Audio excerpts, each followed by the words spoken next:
अगले टॉपिक पे चलते हैं, एंटी माइक्रोबियल रेजिस्टेंस। ये क्वेश्चन सिर्फ प्रीलिम्स के लिए ही नहीं, मेंस के लिए भी इंपॉर्टेंट है। ये क्वेश्चन वैसे भी 2022 के प्रीलिम्स में क्वेश्चन पूछा जा चुका है, और सिर्फ 22 के प्रीलिम्स में नहीं, इसके पहले क्वेश्चन मेंस में भी आ चुका है, और ये आगे भी आता रहेगा। कभी ड्रग रेजिस्टेंस के नाम से आगे चलकर, या फिर MDR के नाम पर, XDR के नाम पर, ये क्वेश्चन बार बार आते रहते हैं। ठीक है, तो ये भी आपके लिए इंपॉर्टेंट है। एंटी माइक्रोबियल रेजिस्टेंस का मतलब क्या होता है? जो माइक्रो ऑर्गेनिजम्स होते हैं उनका बॉडी के अंदर इफेक्ट होना बंद हो जाता है।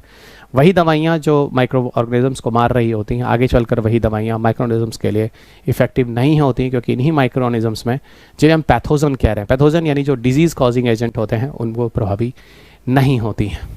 सो एंटी माइक्रोबियल रेजिस्टेंस को लेके कुछ सर्वे हुआ है, और उस सर्वे के कुछ रिपोर्ट्स हैं, जिन रिपोर्ट्स को पब्लिश किया गया। साफ साफ national centre for disease control NCDC का रिपोर्ट आया है। इन्होंने सीधा बोला है कि बहुत सारे ऐसे फाइंडिंग्स हैं, बहुत सारे ऐसी चीज़ें हैं जिनको देखी जा रही हैं।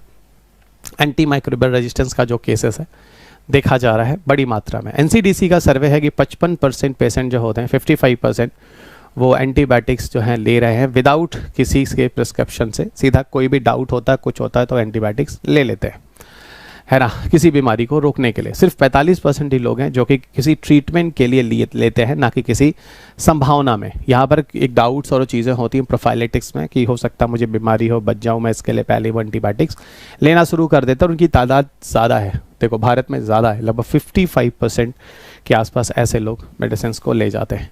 6% of patient were prescribed antibiotics after confirming the specific bacteria causing their illness. तो ये है एक्चुअल में जो एंटीबायोटिक्स का सेवन जो ज़रूरी है और जो डेफिनेट थेरेपी के लिए लिया जाता है। बाकी डेफिनेट थेरेपी के लिए यहाँ पर वैक्सीन नहीं ले जाते हैं। 94% जो होता है वो डेफिनेट थेरेपी के लिए नहीं लिया जाता है, क्लिनिकल असेसमेंट के आधार पर ले लेते हैं। ठीक है, और आजकल एक चीज़ और आई है, गूगल डॉक्टर के नाम से कई आर्टिकल्स हैं जो हिंदू न्यूज़पेपर में छपे हुए हैं। लोग बीमारियों को समझने के लिए गूगल का सहारा लेते हैं, और उनको ये नहीं समझ में आता कई लोगों को कि एक ही तरह के सिम्टम कई बीमारियों में होते हैं, और कई बार वो लोग गलत दवाइयाँ गूगल डॉक्टर की मदद से ले रहे होते हैं। तो गूगल डॉक्टर भी कई बार आर्टिकल्स रहा है न्यूज़पेपर में जो डिस्कशन में आता है, और ये ज़रूरी भी है, आपको जानना भी होगा। ठीक है, so this is the various kind of factual data. फिलहाल ये 2 फैक्ट्स हैं जिनको ध्यान रखिएगा, जो कि ज़्यादा ज़रूरी है आपके पेपर में, और ये आपको ये बताते हैं कि किस कदर अगर देखा जाए तो भारत में एंटी माइक्रोबियल रेजिस्टेंस का केस इतना बढ़ रहा है। इस पर और आगे बात करेंगे, काफ़ी चीज़ें बात करेंगे। सो एंटी माइक्रोबियल रेजिस्टेंस होता क्या है, इस बारे में आपने पहले से देख लिया। ठीक है, जो दवाइयाँ होती हैं वो कारगर नहीं होती हैं। ठीक है, सो जो दवाइयाँ होती हैं वो कारगर नहीं होती हैं। ओके, वही दवाइयाँ जो पहले इफेक्टिव होती थी। एक ज़माना था जब पेनिसिलिन जैसी जो एंटीबायोटिक्स बनाए गए, तो लोगों को ये लगा यार अब बैक्टीरिया को ना हम जीत चुके हैं, बैक्टीरिया हमारे लिए कुछ करने वाले हैं नहीं। लेकिन धीरे धीरे ऐसा हुआ कि वही पेनिसिलिन जो बनाए गए एंटीबायोटिक, जो एक कवक से बनाया गया, फंगी से बनाया गया, वो वही एंटीबायोटिक अब बाकी बैक्टीरियाज के लिए प्रभावी होना बंद हो चुका था, जिनके लिए वो एक्चुअल में यूज़ किया जा रहा था।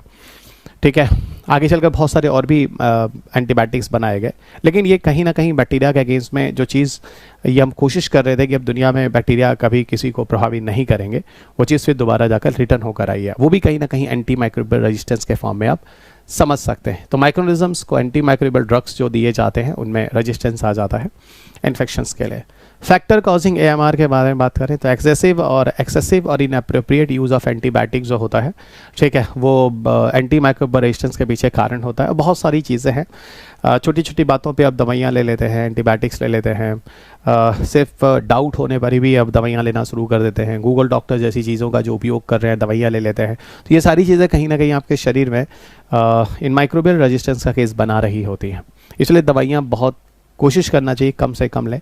नेचुरली कोशिश करें, अगर चीज़ें ठीक हो जाए तो कितना अच्छा होगा, ताकि हमारे शरीर में इस तरह के माइक्रोबियल रेजिस्टेंस का केस ना हो। क्योंकि माइक्रोबियल रेजिस्टेंस अगर हो गया और वो बीमारी होती है तो आप बताओ उस बीमारी से बचने की गुंजाइश है? क्योंकि कोई दवा काम करने वाली है नहीं, तो बचना काफ़ी मुश्किल हो जाता है। इम्प्लीकेशंस हैं तो कॉम्प्लिकेट्स है, इनका ट्रीटमेंट जो है वो काफ़ी कॉम्प्लिकेटेड है, क्योंकि अगर बैक्टीरिया वगैरह का रेजिस्टेंस हो चुका है, उस तरह के माइक्रोनिज्म्स का रेजिस्टेंस अगर हो चुका है इस तरह के एंटीबायोटिक्स वगैरह से, तो फिर उनको बचा पाना फिर पॉसिबल नहीं है। ये केस ज़्यादा खतरनाक हो जाता है जो देखा गया ट्यूबरकुलोसिस के केस में। जो दवाइयाँ लाई गई, पहले लेवल की दवाइयाँ लाई गई, उनमें रेजिस्टेंस हो गया, दूसरे लेवल की दवाइयाँ लाई गई, तीसरे लेवल की दवाई लाई गई, ये कब तक आप करेंगे? और कहीं ना कहीं इनका साइड इफेक्ट जितना ज़्यादा आप एडवांस और दूसरे लेवल की दवाइयाँ, तीसरे लेवल की दवाइयाँ आप चेंज कर रहे होते हैं, साइड इफेक्ट उतना ही ज़्यादा शरीर के अंदर हो रहा होता है। अब अगर हम एंटी माइक्रोबियल रेजिस्टेंस का केस देखें तो बहुत सारे प्रोग्राम्स भी हैं जो चलाए गए हैं, ठीक है, हमारे देश के अंदर चलाए गए हैं और इस पर कोशिश की गई है कि इन चीज़ों को रोकने की कोशिश की जाए काफ़ी हद तक। इसके लिए measures taken to address the anti microbial resistance, national programme on AMR contaminant है, नेशनल एक्शन प्लान और AMR चलाया गया है, AMR सर्वेलेंस और रिसर्च नेटवर्क है जो brought in India, AMR research international collaboration है जो किया गया है, antibiotic stewardship programme and regulation on the fix dose combinations, इस पर भी बात करेंगे क्योंकि फिक्स डोज कॉम्बिनेशन भी एक अच्छा टॉपिक है, आगे के डिस्कशन में बात करने वाले हैं। फिक्स डोज कॉम्बिनेशन भी UPSC के मेंस में पीछे पूछा जा चुका है। ग्लोबल लेवल पे भी कुछ बॉडीज़ हैं जो काम कर रहे हैं, खासतौर से ग्लास GLASS। यहाँ पर दुनिया में एंटी माइक्रोबियल अवेयरनेस वीक जो है वो लॉन्च किया जाता है, मतलब एक वीक है, एक सप्ताह मनाया जाता है लोगों को जागरूकता फैलाने के लिए।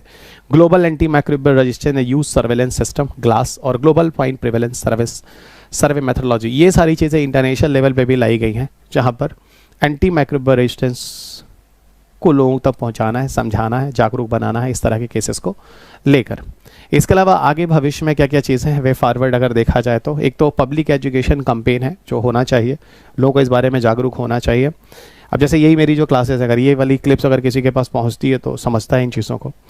रेगुलेशन ऑन एंटीबायोटिक सेल्स, ठीक है, एंटीबायोटिक के सेल्स वगैरह पे कंट्रोल करो भाई, ऐसा नहीं कि दलाले से हर किसी को दे दो, प्रॉपर प्रिस्क्रिप्शन होनी चाहिए। जैसे RX वगैरह करके जो सरकार अपने रेगुलेशन के अंदर रखती है, सिंबल देती है मेडिसिन, उस तरीके से कोशिश करनी है। Nationwide surveillance to track resistance, bacteria के रेजिस्टेंस को हमेशा चेक करना चाहिए किस हिसाब से हो रहा है। और फास्ट थेरेपी वगैरह की तरफ जोर दिया जा रहा है कि एक नई थेरेपी है जहां बैक्टीरियोफाज का उपयोग किया जाए। आगे बात करेंगे हम फिक्स डोज कॉम्बिनेशन और फास्ट थेरेपी के बारे में भी। एक वायरस होता है जिसको हम बैक्टीरियोफाज कहते हैं, जिसका उपयोग किया जाता है डिफरेंट तरह के बैक्टीरिया को किल करने के लिए, और यहाँ पर इस तरह का एंटी माइक्रोबियल रेजिस्टेंस वगैरह केस नहीं होता है। फास्ट थेरेपी वैसे भी समय के साथ साथ आगे आने वाले समयों के लिए that is the most important topic for your coming year examination. हम लोग ठीक से बात करेंगे फास्ट थेरेपी पर।